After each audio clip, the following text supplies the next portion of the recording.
안녕하세요. 수건무사입니다. 이번 시간에는 제가 사용하는 주식 차트 설정과 설정법과 그리고 추천하는 세팅 방법에 대해서 알려드리려고 합니다. 주식을 시작한 지 지금 거의 10년 차 정도 되고 전업을 시작한 지도 지금 5년이 넘은 것 같은데요. 그동안에 수많은 이런 차트 세팅 설정도 바꿔보고 지표도 넣었다가 뺐다가 다 해보고 그러다가 결국은 지금 강의할 때 잠깐 보여드린 그런 화면에 정착이라고 해야 되나, 기본적인 이제 어떤 게 가장 직관적으로 잘 보이고 어떤 게 이제 차트를 보기 편한지에 대해서 저만의 그런 세팅법이 생겼는데요. 자, 그거에 대해서 오늘 깔끔하고 이제 직관적인 세팅법에 대해서 알려드리려고 합니다.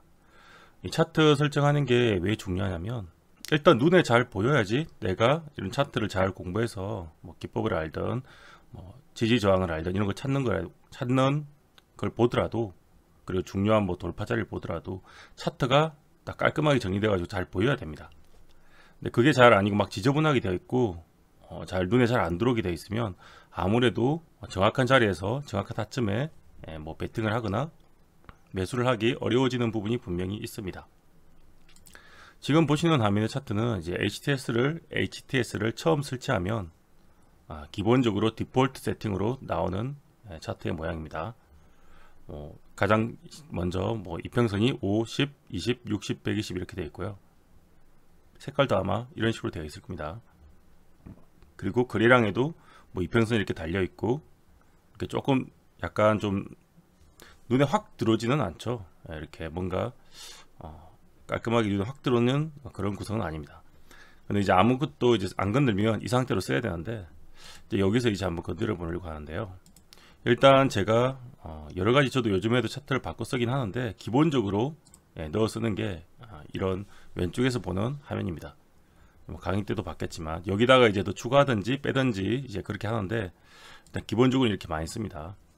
두 화면을 비교해 보면 같은 종목의 같은 차트인데 어느 쪽이 더 깔끔하고 눈에 확 들어오는지 한번 비교해 보시면 아실 겁니다. 차이가 분명히 있고 제가 세팅해 놓은 쪽이 훨씬 눈에 잘 들어오고 깔끔하게 보이는 걸 알 수 있습니다. 자, 이런 어떻게 세팅했는지 한번 차근차근 알려드리도록 하겠습니다. 자, 첫 번째는 이 이평선 자체가 지금 이렇게 우리가 보통 매매를 할 때, 차트 분석을 할 때 중요하게 생각한 이평선이 여기 기존 5일선, 21선, 61선, 121선 이런 게 있잖아요. 네. 근데 이렇게 그 중에서도 더 중요하다 생각되는 선이 단기 매매에서는, 단타에서는 이런 5일선, 서행 투자에서는 21선, 중장기 매매에서는 121선 이런 선을 중요시합니다. 물론 이제 설정에 따라서 21선이 아니고 15일선을 쓰는 분도 계시고, 기간 같은 경우도 그렇지만 121선 대신 100일선을 쓰는 분도 계십니다. 쓰는 사람도 있는데, 그 선은 이제 자기가 마음대로 정하면 되는 거고요. 어쨌든 눈에 잘 들어오게 하기 위해서는 이 선을, 좀 중요한 선을 조금 두껍게 해주면 더 좋습니다. 그리고 색깔도 내가 설정한 색을 정해서 하면 더 좋고요. 저 같은 경우는 그래서 이동평수 이렇게 더블 클릭하면요, 위쪽을 더블 클릭하거나 아니면 이 선을 잡고 더블 클릭을 하면 여기 5, 10, 20, 60 세팅할 수가 있어요. 여기를 바꾸면 이평선의 종류가 바뀌는 거고요. 라인 설정이라고 옆에 눌러서 들어가면 이제 각각 선에 대해 세팅할 수가 있습니다. 저 같은 경우는 보통 5일선을 눈에 잘 보이게 빨간색으로 세팅을 하고 넓이를 이 정도로 줍니다. 11선 같은 경우는 이 색깔은 다 자유인데요. 그냥 제가 선호하는 색깔을 얘기 드리는 겁니다. 그냥 흰색, 검은색으로 세팅한 다음에 특별히 강조를 주지 않습니다. 11선도 중요하긴 한데 이제 5일선의 빈도보다는 조금 떨어지기 때문에 그런 거고요. 21선은 이렇게 보통 노란색, 황금색이라고 그러죠. 이런 식으로 세팅을 하고 넓이를 2에서 3으로 주는데 이제 그때그때 다릅니다. 조금 더 의미 있게 봐야 되니까 3으로 주겠습니다. 61선 같은 경우는 그대로 녹색을 쓰고 그냥 얘도 하나를 쓰겠습니다. 121선 같은 경우도 중요하니까 완전 검은색에서 약간 회색 검은색을 이렇게 쓰고 넓이를 2로 줘 보겠습니다. 그럼 어떻게 좀 눈에 잘 들어오는지 한번 볼까요? 네. 자, 아까보다 이렇게 설정만 바꿨는데 훨씬 차트가 눈에 잘 들어오게 깔끔해진 걸 알 수 있습니다.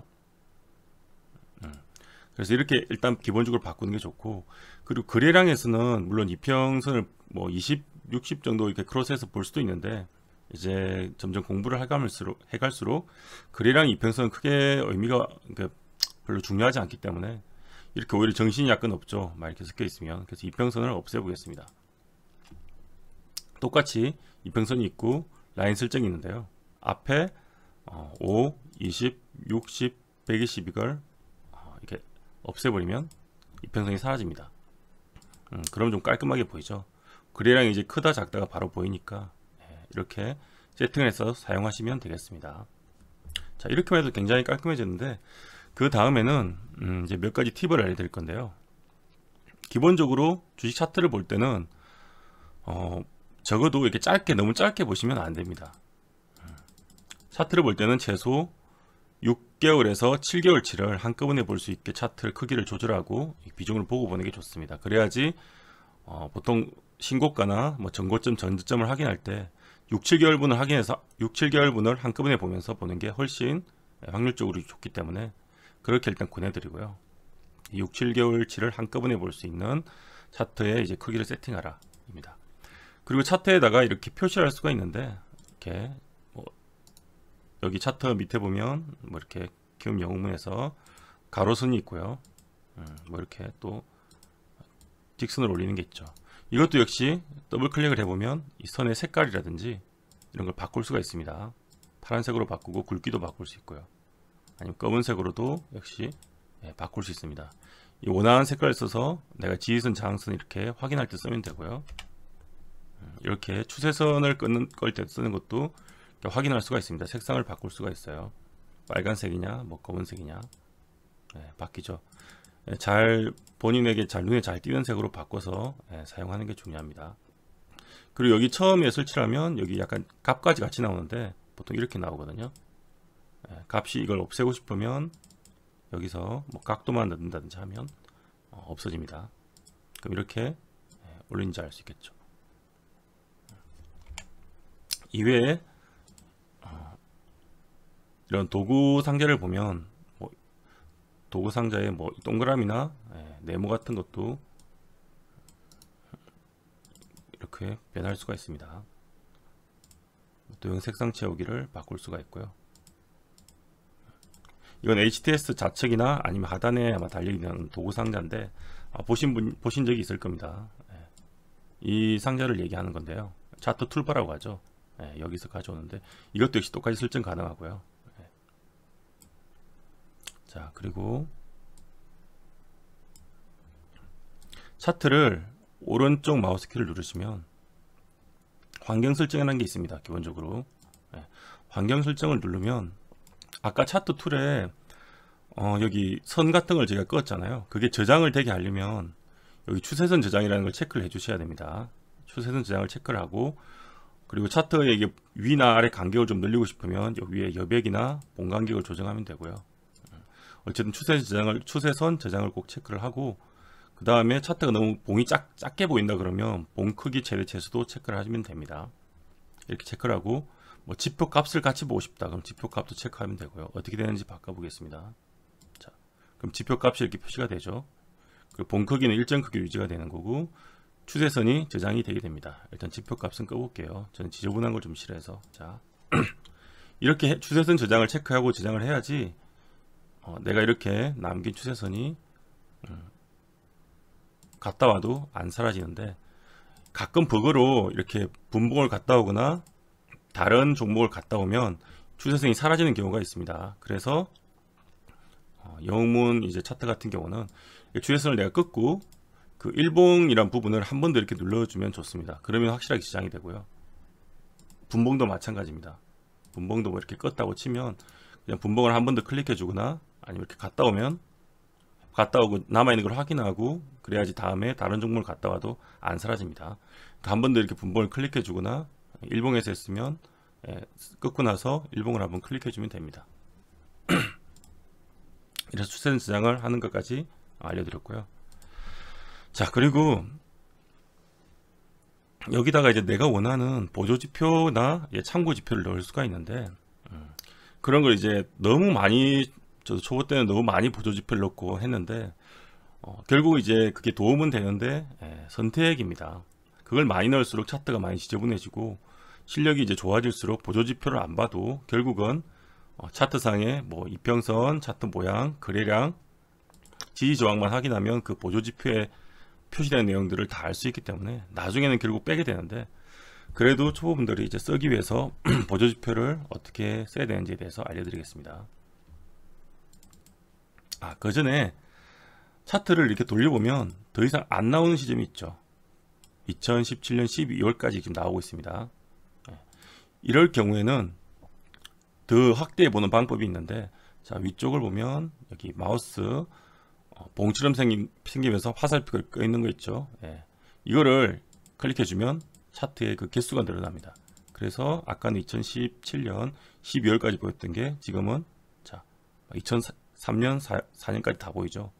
이렇게 늘려서 볼 수 있으니까 과거 차트를 보시고 싶은 분은 이걸 눌러서 수치를 올려서 확인하시면 됩니다.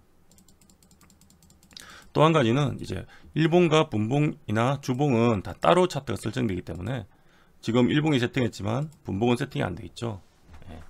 분봉도 똑같이 세팅해 주시면 됩니다. 따로따로 된다는 걸 아시고, 일봉, 주봉, 분봉, 일봉 다 따로입니다. 일봉에서 가르쳐드린 거를 분봉에서 활용하시면 될 것 같고, 자, 그럼 보조지표를 추가해 보겠습니다. 보조지표는 이렇게 오른쪽 마우스 버튼을 누르고 지표 추가를 누르면 됩니다. 여기서 쭉 내려보면 내가 쓰고 싶은 보조지표, 뭐 MACD 보이죠? 추가해 보겠습니다. 지표 추가. 또 많이 쓰는 거 볼린저 밴드. 여기 뭐 볼린저 밴드 엔벨롭 많이 있는데요. 일단은 이렇게 볼린저도 설정이 되고요. 뭐 세팅하고 싶으면 볼린저를 더블 클릭하거나 클릭을 해주면 되는데, 수치를 바꿀 수도 있고 선 색깔을 내가 원하는 대로 바꿀 수가 있습니다. 이렇게 조정할 수가 있고요. 오늘 시간이 짧으니까 자세하게는 못 드리는데, 원하는 지표를 추가해서 이렇게 바꿀 수가 있다는 걸 아시면 되고요.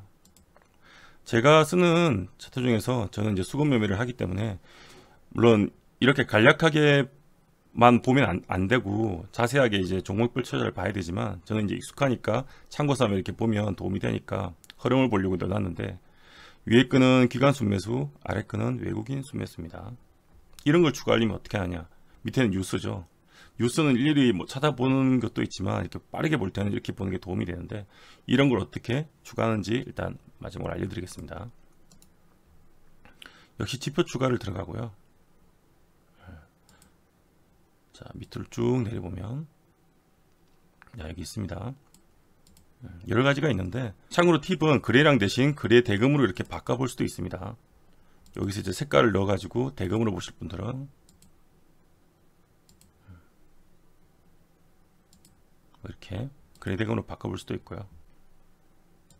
아니면 지금 아까 제가 원래 세팅했던 서든 외인 기간 쪽을 세팅하면 쭉 내려보시면 기간 순매수 수량이 있습니다. 기간 순매수 수량, 당일 순매수 수량을 얘기하는 건데, 이걸 추가하면 되고요. 이렇게 똑같죠. 그리고 또 추가하면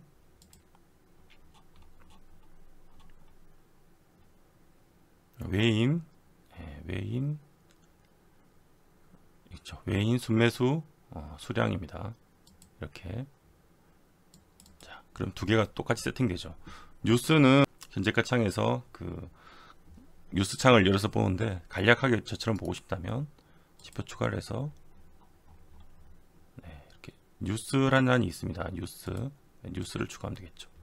이렇게 많이 추가하면 좋은데, 보조지표 넣고 이것도 넣고 하면 점점 차트 위쪽 창이 작아져서 나중에 실제로 이 차트 크기를 봐야 되는 것을 제대로 볼 수가 없기 때문에 가능하면 전체 창의 절반을 이 정도 거래 양 표시하는 부분을 포함해서 절반을 넘지 않게 내가 꼭 필요한 것만 세팅하시면 됩니다.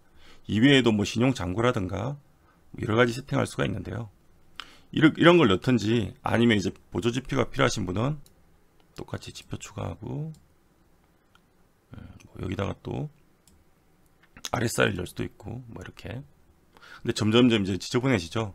그래서 내가 원하는 지표를 선택을 해서 꼭 필요한 것만 넣어서 보는 게 좋습니다. 여기도 뭐 볼린저 밴드가 익숙해지면 굳이 안 써도 되고요. 필요하신 분들은 넣어 쓰는데 볼린저 밴드도 있고 뭐 엔벨롭도 있고 여러 가지가 있기 때문에 다 넣으면 정신이 없죠. 특히 뭐 이런 거 일목균형표라는 것도 있는데 여기 일목균형표라고 있죠. 이걸 하면 이렇게 되는데 굉장히 지저분하죠. 그래서 저는 일목균형표를 뭐 원래 이제 보조지표를 다 안 쓰는 편이지만 안 쓰고, 근데 실제로 뭐 보조지표 중에서 나쁜 지표는 아닙니다. 근데 나은이 지저분하기 때문에 이렇게 깔끔하게 주로 보는 편입니다. 네, 이외에도 더 다양한 설정법이 세부적으로 더 있는데 지금 한 번 영상에서는 시간 관계상 다 알려드릴 시간이 부족해서 가장 보편적이고 핵심적인 부분만 알려드렸습니다. 그 외에는 이제 뭐 옵션 같은 개념에 자기만 이제 모디파이에 쓰는, 더 확장해 쓰는 개념일지 차트를 깔끔하게 세팅해서 보는 부분에 대해서는 오늘 설명을 다 드렸고요. 각자 그래서 자기만에 맞는, 나만에 맞는, 내 눈에 잘 보이는 세팅법을 지금 알려드린 기본에서 변형시켜 가지고 뭐 이평의 색깔을 바꾼다든지 뭐 설정을 바꾼다든지 지표를 어떤 걸 쓴다든지를, 방법은 같으니까 똑같이 한번 자기만의 세팅을 맞춰서 사용해 보시기 바랍니다. 그렇게 해야지 이게 실제로 수익을 내는 데도 영향이 많이 미치는 게, 일단은 나한테 잘 맞고 잘 보이는 세팅을 해야지 내가 원하는 지지저항에서 깔끔하고 이제 냉철하게 매매를 할 수가 있고 매매 자체가 되게 깔끔해집니다. 근데 이게 잘 안 들어오면 뭐 제대로 못 봐서 타점을 놓칠 수도 있고 해서 문제가 있을 수 있기 때문에 차트를 얼마나 잘 나에게 맞게 세팅하는가도 굉장히 중요합니다. 처음에는 뭐 필요한 잘 안 보이시기 때문에 보조지표도 많이 넣을 수도 있고, 그런데 결국은 공부함에 따라서 뭐 보조지표는 다 이런 뭐 추세나 거래량, 뭐 이평선 봉 모양 뭐 이런 거에서 다 파생돼 나온 거기 때문에 나중에는 보조지표를 하나씩 없애는 것을 추천드립니다. 결국은 깔끔하게 보는 게 제일 좋고요. 실제로 뭐 고수들이 뭐 보조지표를 많이 쓰는 사람은 거의 없고, 뭐 최소한으로 쓰고, 뭐 쓴다고 해도 뭐 거의 이격지표 정도, 이격지표는 뭐 볼린저 밴드나 엔벨롭 정도만 쓰지. 아까 뭐 보여드린 뉴스나 뭐 이런 건 참고지표죠. 그건 보조지표는 아니고, 보조지표는 MACD, 뭐 RSI, 스토캐스틱, 뭐 일목균형표 그런 걸 얘기하는 겁니다. 본인만의 한번 세팅을 한번 찾아보시고 애매하는데 한번 영상을 참고해서 도움 받으시기 바랍니다. 이번 영상은 여기까지 알려드리도록 하겠습니다. 유익하셨다면 구독과 좋아요 한 번씩 부탁드리겠습니다.